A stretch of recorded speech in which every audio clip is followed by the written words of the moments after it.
Welcome to episode 127 of the Women of the Military podcast. Today, my guest is Marissa Rock. She joined the Air Force when her mom talked to a friend who happened to be married to an Air Force recruiter about the financial strain of college. Her mom introduced her to the recruiter, and he shared the educational benefits which led her to join the Air Force. She likes to say that her recruiter said she is the success story that he never expected her to make it through boot camp, and she did. So she likes to tell her story because if she can do it, anyone can do it. And she served as a Geospatial Intelligence Imagery Analyst, and she didn't really know what job she wanted to do, but when she got her ASVAB score and it allowed her to work in Intel, her recruiter recommended that she look into that career field, and so that's what she did.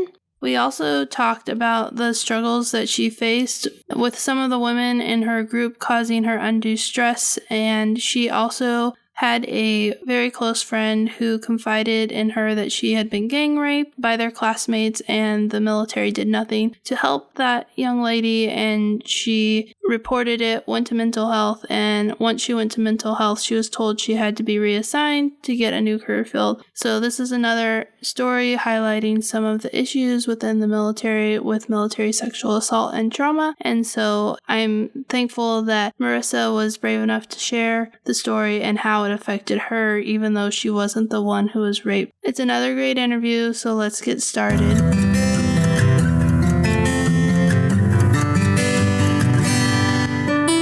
You're listening to Season 3 of the Women of the Military podcast. Here you will find the real stories of female service members. I'm Amanda Huffman. I am an Air Force veteran, military spouse, and mom. I created Women of the Military podcast in 2019 as a place to share the stories of female service members past and present, with the goal of finding the heart of the story while uncovering the triumphs and challenges women face while serving in the military. If you want to be encouraged by the stories of military women and be inspired to change the world, keep tuned for this latest episode of Women of the Military. Let's highlight another woman-run podcast. This week, I'm highlighting the podcast, the Combat Divas podcast. Tonisha B. and TG are two female combat veterans who humorously co-host and tell their experiences in Afghanistan, in Iraq, and in their day-to-day life experiences. Their conversations highlight the ups and downs of being a female in the Army, slight PTSD, relationships, sex, wellness, and current events. They do it all. And when I say they do it all, they cover a lot of topics and they cover them in a way that's very raw and honest and also entertaining. So if you're looking for a podcast with real advice and real in-depth discussion of topics that matter, I highly recommend going to check out the Combat Divas podcast. And now let's get started with this week's episode featuring Marissa Rock. Welcome to the show, Marissa. I'm excited to have you here. Thanks. I'm excited to be here. So let's start with, why did you decide to join the Air Force?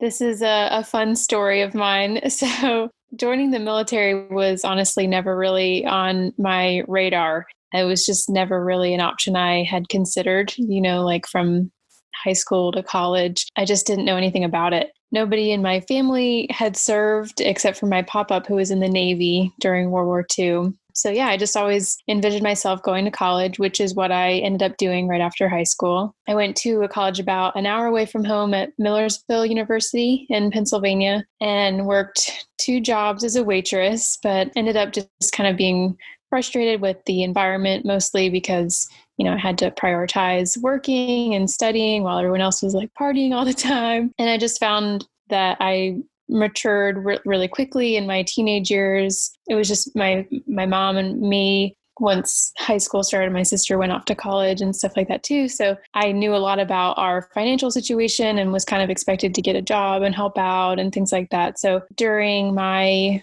3rd semester of college, I realized I didn't want to be that additional financial burden on my mom. And my mom actually ended up relaying my frustrations to one of her friends whose husband was an Air Force recruiter at the time. So we all went out to dinner one night, and after learning about the education benefits, I was just like so ready to sign my life away. My mom, of course, was a nervous wreck about it, and so was my recruiter, to be honest. But you decided that the education benefits was like the main driver to get you to join, and you didn't really think about what that meant to join the military? Yeah, the whole process of joining was so funny. I mean, yeah, because education was, of course, the driving factor.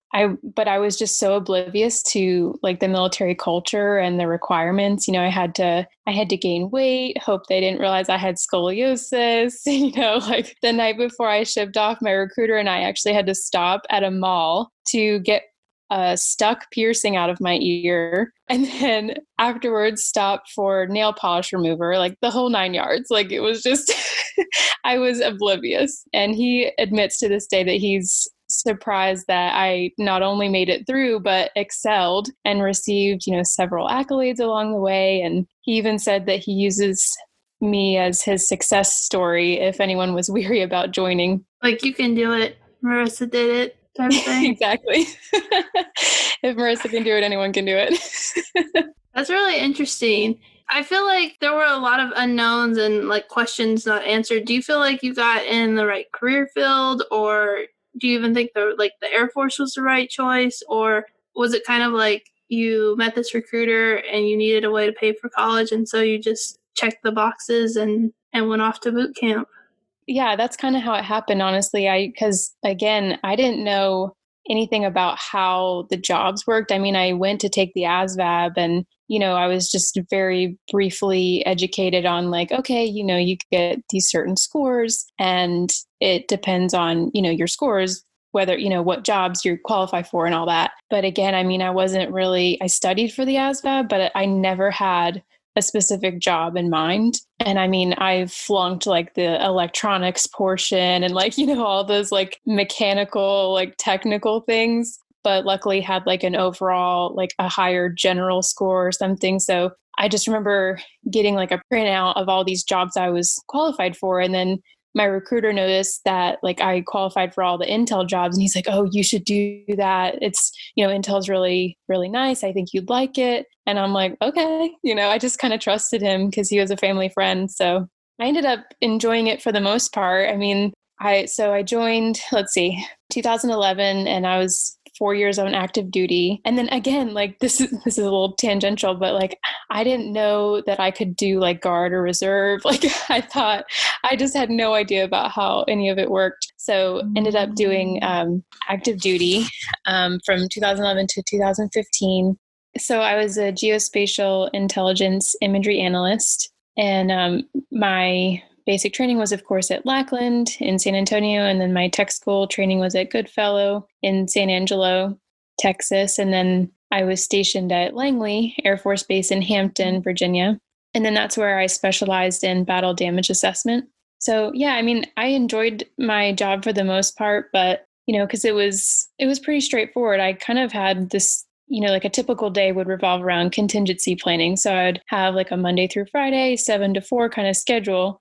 I did work 12-hour shifts on like a day and night rotation whenever we were in 24-hour ops. But most of my time, during that contingency planning was putting together weekly intelligence briefings for our squadron, job-related briefings for our visiting commanders, developing training materials, and leading exercises to train National Guard squadrons across the country. So, I mean, it was a pretty fulfilling job, I guess, but, especially being that young, at like 19, 20 years old, you feel like, you have this really important job to do. But just over the years, I found that I was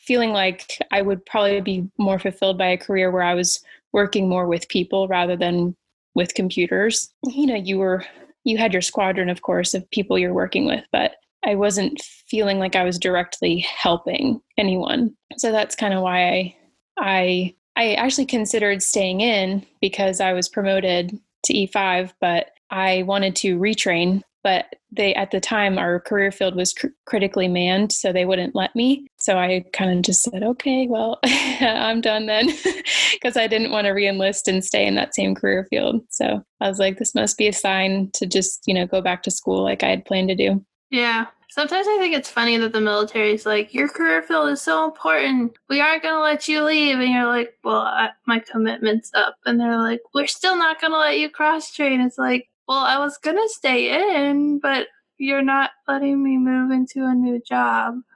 Right.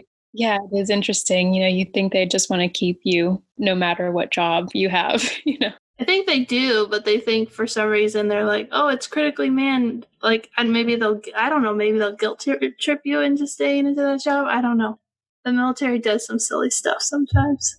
So, when you were in the military, you said that your job, like, it wasn't your favorite thing to do, but you found fulfillment and it was pretty straightforward. So, and you said that you were promoting. And so, did you face any challenges while serving on active duty?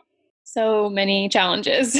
I mean, where do I begin? Physical, mental, emotional. I mean, and that it started, basically day one. And in basic training, I ended up developing stress fractures in both my shins by like the second or third week of basic training.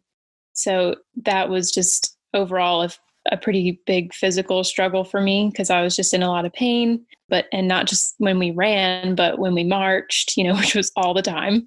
And, just anytime we were carrying equipment, it made it worse. And yeah, my injury was actually bad enough that I got held back from going to tech school until I could pass a running test, even though I had already passed all of them during basic training. But I guess they just didn't want me to show up to tech school with a waiver, even though, I ended up getting put back on one anyway. But it was just frustrating because there's really nothing you can do to heal stress fractures except for rest, Yeah. So do you feel like because you said you like went to get the piercing removed and you like your fingernail polish removed. Did you feel like you were prepared like physically? Did your recruiter have you like run or do push-ups or anything before you left for basic training? It was a tricky situation because I definitely needed work on my run time. But the thing was, I actually needed to gain weight to join. So I was just eating a lot of protein bars and like actually doing a little bit of weightlifting with one of my friends from high school.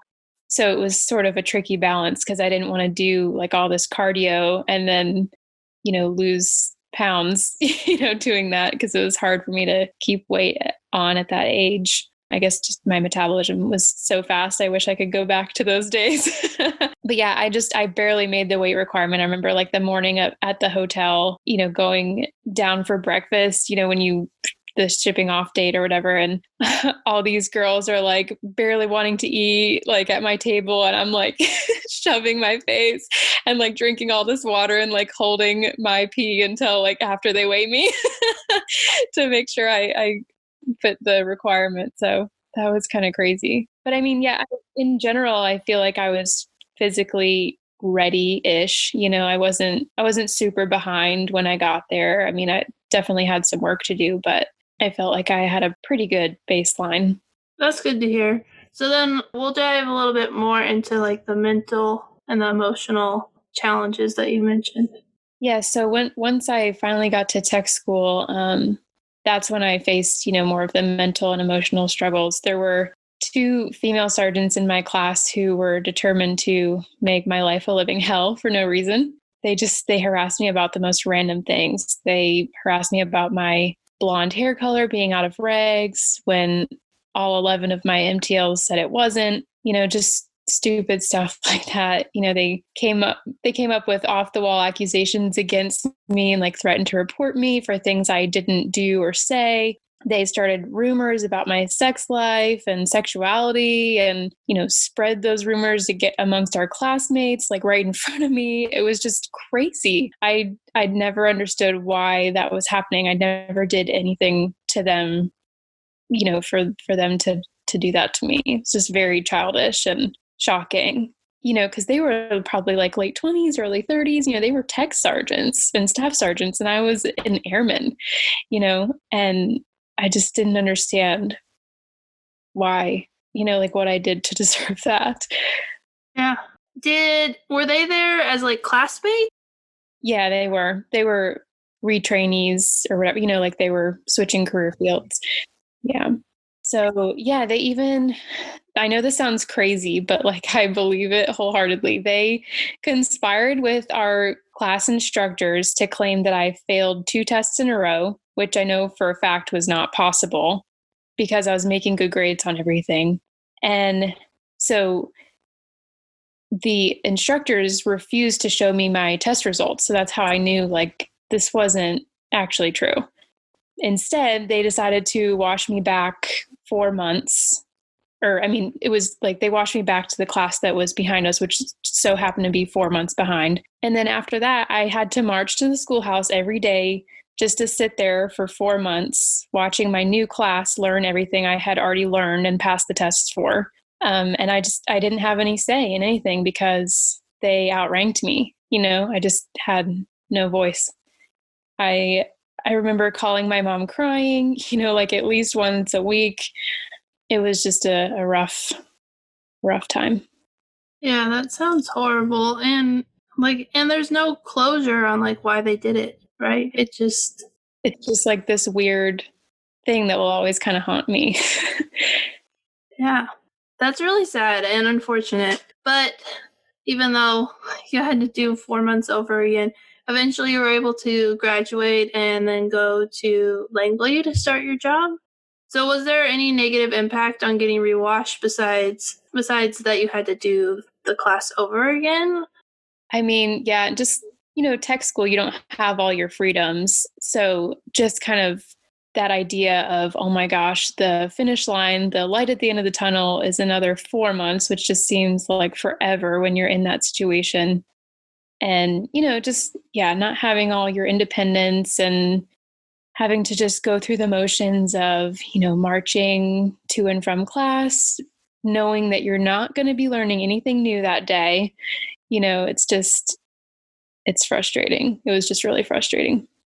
Yeah, that makes a lot of sense. And because I was an officer when I went to what would be kind of like tech school, it wasn't the same thing. And so I don't ever think about, but I was like, oh yeah, that would make life a lot harder because tech school it's not like college.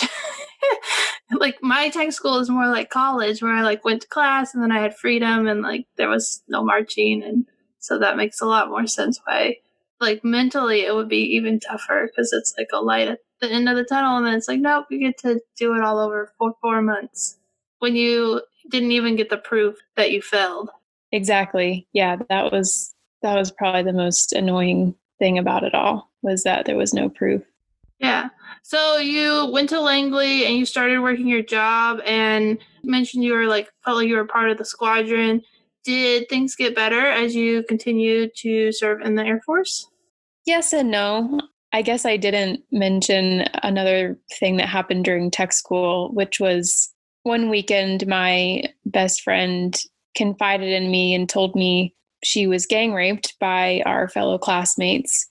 Um, I was shocked, livid, guilty that I wasn't there when maybe I could have stopped it from happening. Um, and shortly after, she, understandably decided to seek mental help. But then once she did that, she was informed she was no longer eligible to continue training for an intelligence career field. So she was sent to a different career field while I had to march alongside her perpetrators daily, who ended up not facing any consequences for their actions. So I think that was like probably the biggest thing, going through the motions of marching, but, not just marching, but marching with my best friend's perpetrators, knowing that they weren't, facing any consequences was, and then not having my best friend there anymore, it's like she's off to Japan now, and like, it's just, it was just very surreal and something that honestly I didn't really think about. I wasn't educated enough prior to joining about how prevalent sexual assault was in the military. So, the rest of my time in, I was just kind of paranoid and scared, for myself and for my fellow female colleagues. And, it's just scary. And even more scary because when she went to report it, and went to mental health, they were like, you can't be in this job anymore. And that, I mean, you knew that. So like, even right now, like years later, I can see that you're emotional. I don't know if people can hear it, but like I can see the tears that are forming and like how much it impacted you. And you were stuck in a place where you couldn't talk to anyone because you couldn't go to mental health because your job. And like, yeah, I think 2020 showed us a lot of things, but 2020 showed us how big of a problem military sexual trauma is within the military. And this is another unfortunate story that people tell stories like this all the time where they reported it and then nothing happened. And like, and the mental effect, it happened on her, but it also had such an impact on you having to walk to class with those same people, knowing what they did, and that nobody would, like, that just mentally would be so scary because you. Yeah. And just, having a little bit of, I guess, relief once I got to Langley, from not having more freedom and independence and getting away from those. But sorry, I'm not sure if I'm not supposed to say that. But, still kind of that fear of what if that happens to me? I mean, at that point I was thinking this could happen to anyone. If it happened to her, it could happen to anyone in any situation. Yeah, that's true. And I think that being aware of it helps protect you. You're less likely to trust people, which is unfortunate, but it's important, especially for women who are joining, to be aware of the culture and like how you need to be on your guard and you need to protect yourself. And it makes it's really frustrating. It's, yeah. And it's just like that hypervigilance on steroids, because you're already taught to be hypervigilant when you join the military. I mean, that's just part of the training. And then having something like that happen to you or your friend or whoever, just knowing that it's happening around you, it's just like it heightens that hypervigilance to an extreme. Yeah, and this was with your second class that you went through that this happened, or there? Yes, she wasn't actually in my class, but it was around that time frame. Oh man, deep stuff. But it's important that we talk about it, even the stuff that's not rah the military, but the like reality, because people need to know what has what has happened, and I believe what continues to happen in the military. And we can't make changes if we don't speak up and talk about these stories. So thank you for sharing that. Yeah, of course. So let's talk about your time at Langley and what that experience was like, besides having the mental stress the whole time of knowing what happened to your friend and that you felt like it could happen to you because it could. Yeah. I liked it at Langley. I liked my squadron. I think my favorite part was PT, honestly. I mean, even though I had to go through all those crazy injuries and things, and I had to work really hard to kind of get back to where I was or just kind of keep improving. Our squadron required group PT 3 times a week. And, that would sound horrible to some people, but I mean, I liked that PT was built into our schedule, like, hey, you don't have a choice. Let's go work out. It's like, okay, well, here we go. So we were all just really competitive in our squadron, and the majority of us were in really great shape and prided ourselves on those perfect or near perfect PT scores. The names of the people who scored a 99 or 100 on their PT test would be posted on a board at the front of our building. So yeah, I just really enjoyed that competitive nature.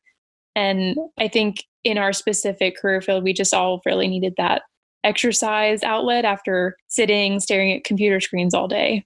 Yeah, I forgot about how much I loved group PT. We did PT 3 times a week too, and we had to get there at like 6:30, and normally we didn't have to get there till 7. But it was like it was like, oh, I get to go work out for an hour and I get paid for it. Like it's part of your, and not like I should go work out. It's like, no, you have to go work out. And we always had a lot of fun when we did like group workouts, and it does build like a team type environment because you're like working out, doing all these exercises, and every once in a while we got to do like sports and stuff like that. So yeah. Yeah, those were the fun days with the sports for sure. Yeah, so let's talk a little bit about your transition out of the military. You said you had wanted to cross train, and the military said you're too important to cross train. So you decided to get out and go to school. So when you left the military, did you feel ready for the transition from active duty to being a student again? In a way, yes, because I had gone to college for a little while before I joined, but it was so very different having this military experience under my belt going back. So I think I mentioned I separated, it was March of 2015, but the way, the school calendar works, you have to apply, before I think like the December timeframe or something like that. So I was prepared in the sense of I'm always a planner, like that's just my nature. So I looked into UNC's linguistics program because I had to finish up my undergrad first. And I was actually, so I guess I didn't mention that I was going for Spanish education before I joined, but then I kind of learned a little bit more about language and linguistics, and that I could kind of just do more of a general linguistics study at UNC. And they had a small, really highly ranked program. So that's what intrigued me about that. So I applied that fall before I separated and got accepted, thankfully. And so by the time I separated, I knew what I was going to do, but it was a very weird transition. Like it was so exciting, but I just all of a sudden also felt very lost, because my purpose that was so important, that really important job I had, was just automatically taken from me. And, as a student, you don't really, you're just sitting there learning. You have the purpose, of course, of being there and learning, but I still wasn't helping anyone. And that was kind of like my ultimate goal. And so I was just kind of in this I just had a lost feeling during that transition. Yeah, that's something that veterans talk about a lot, feeling lost, especially after leaving. So were you able to find your way, or how did you find your way?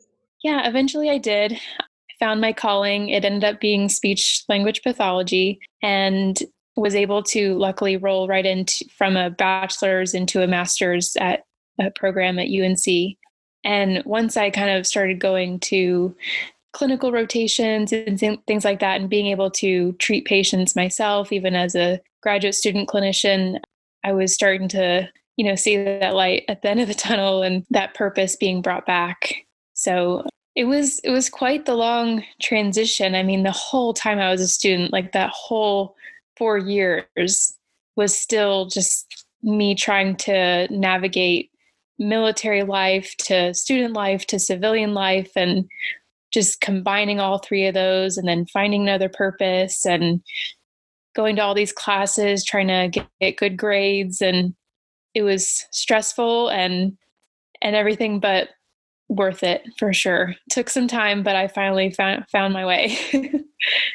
Yeah, I think that when people talk about transition, like when you go through TAPS class, and they make it sound like it's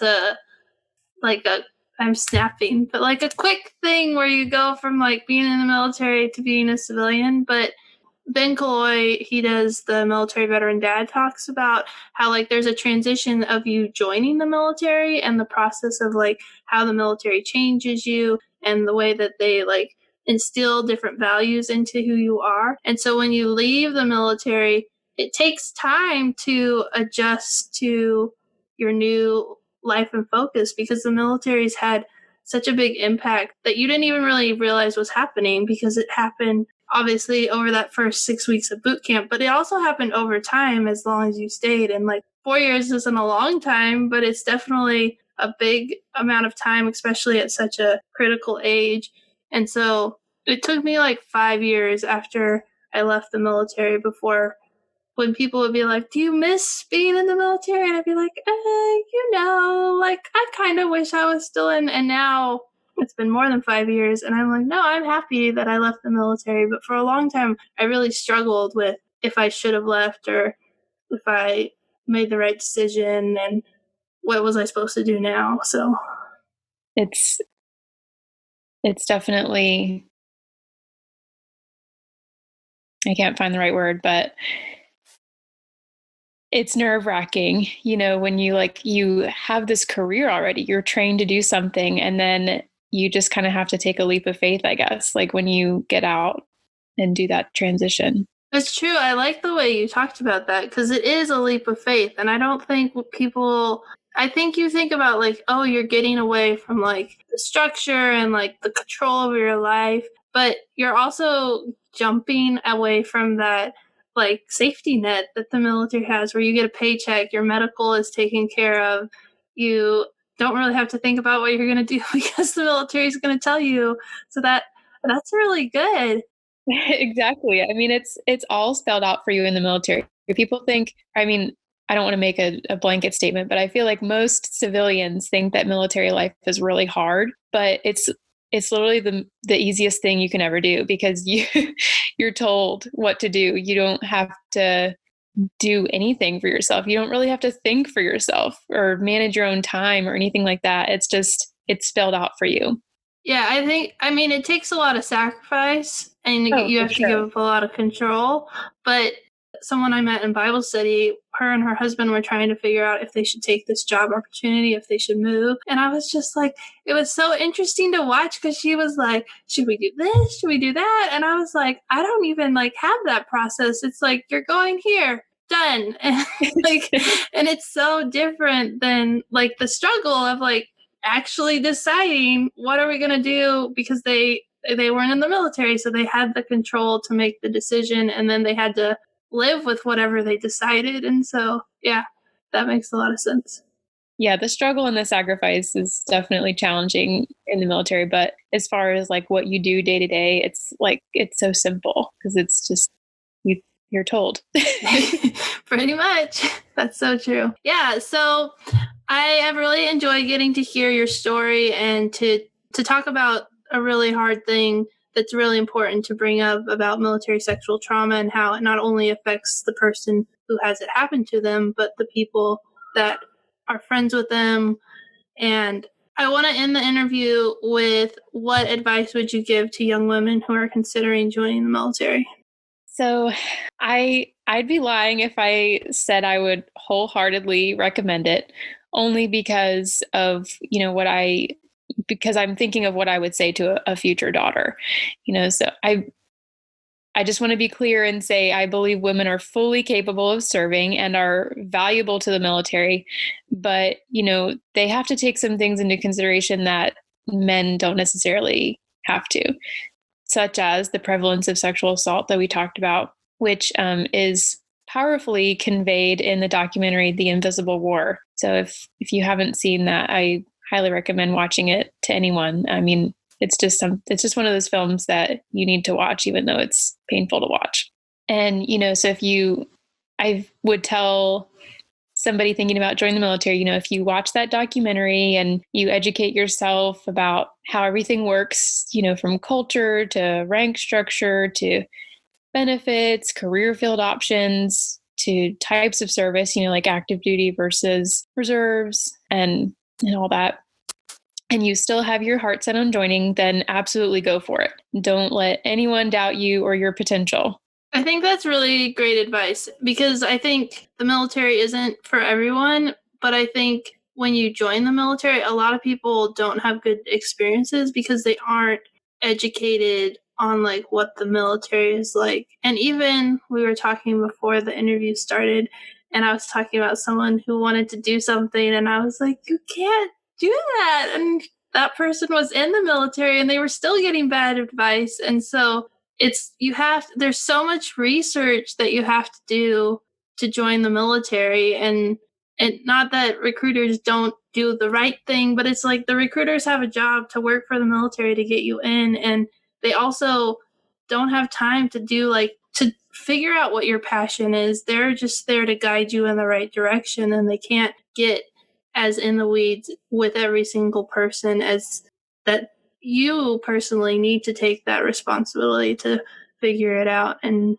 do that. And if you are considered joining the military. I have a free guide on my website called A Girl's Guide to the Military that will help get you started in what questions to ask yourself and how to make that transition into the military a little bit smoother. And I'm also have a YouTube channel where I answer questions about joining the military, so you can go check that out. So thank you so much for being on the show today. I'm really so glad that we got to do this interview, and thank you. Thank you, Amanda. Thanks for having me. Thanks so much for listening to this week's episode. I hope that it encouraged and inspired you. Don't forget to like and subscribe to Women of the Military on YouTube, and come back next week for another story of a woman veteran sharing her experience in the military.